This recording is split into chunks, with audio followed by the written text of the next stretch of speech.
So we're going to do a weird video today. It's going to be the 5 reasons you might not want to move to Vegas. I mean, it's a great place, but is there anything that might keep you away from this town? Let's talk about 5 reasons you may want to stay away from Sin City. Viva Las Vegas. Viva Las Vegas. Guys, my name is Steven. This is Not Leaving Las Vegas, and in a quest to be fair and balanced, I'm going to give you a few reasons why some people may not like it in Las Vegas that much.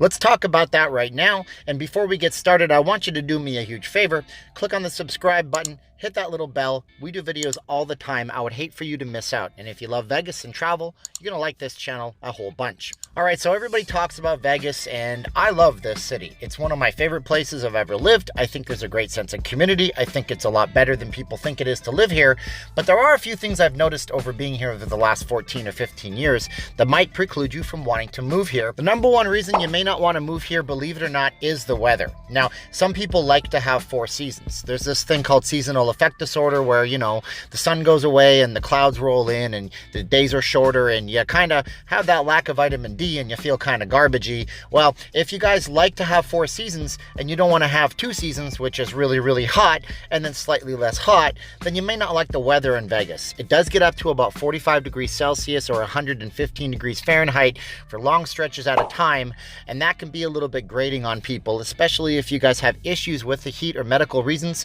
that kind of stuff. And not everybody wants to be somewhere where you don't have rain, snow, spring, and a cyclical thing. You can get used to it, but some people may not want to move here because the weather can be a little bit grating on you. Number 2, I've seen this too many times with people that I love in my life. If you have substance abuse issues, it might not be a great thing to move to a city like Vegas unless you are really in control of it.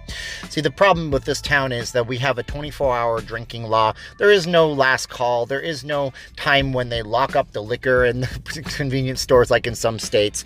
So if you have problems with fighting things, you may find it difficult to be here where the alcohol is always on tap and flowing, drink specials are everywhere, and you have to battle with those things. So something to consider if you have those kinds of problems or your family might have those problems.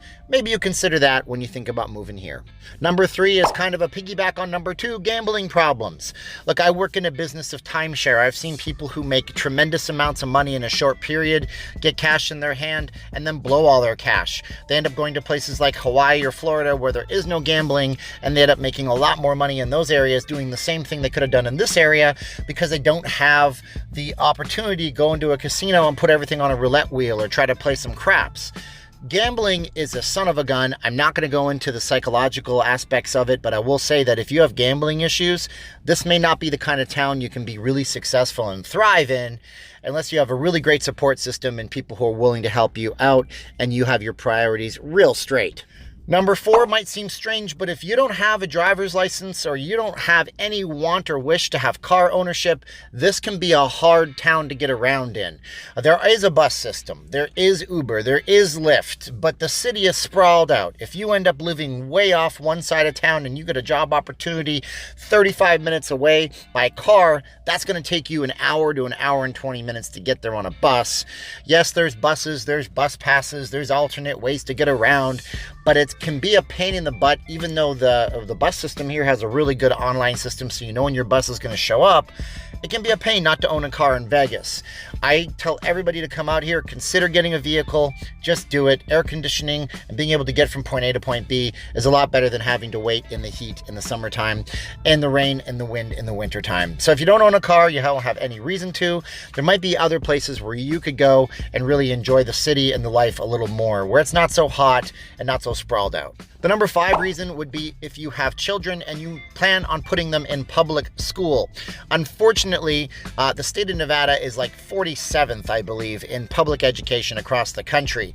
This is a bone of contention with me. When I say the Raiders are coming, the Raiders are coming, the Raiders are coming, everybody knows it's like a threat. When I say that, it's kind of tongue-in-cheek because while the Raiders are coming and the state is spending $750 million on building that stadium because it will spur the economy, and it really will spur the economy, there's also a big problem with public education in the state where they're underfunded, the classrooms are pretty big, and it's not a great situation. So if you have kids and you plan on putting them in public school, you don't want to go the chartered school route, and you don't have the ability to homeschool them, there's an issue for you there that you might think twice and research a little bit more. So in my quest to be fair and balanced, I came up with 5 reasons you may not want to live in Vegas. Do you have any other reasons you can think of? You can tell us in the comments below. I do love this town. I think it's a place where everybody needs to visit. I think it's a place where everybody should consider living. I think it's one of the best economies in the entire country. But those are just a few things that you might want to consider and have pause for before you make the big move across the country or even just across a few states to come out here and become a local Las Vegas resident. Speaking of locals and tourists alike, if you guys are coming to Vegas, you want to get some free stuff, hit up the website below, vegasforfreenow.com. We'll put you with one of our timeshare partners. We'd love to get you guys some freebies, cash, shows, dinners, gambling here in Vegas through timeshare.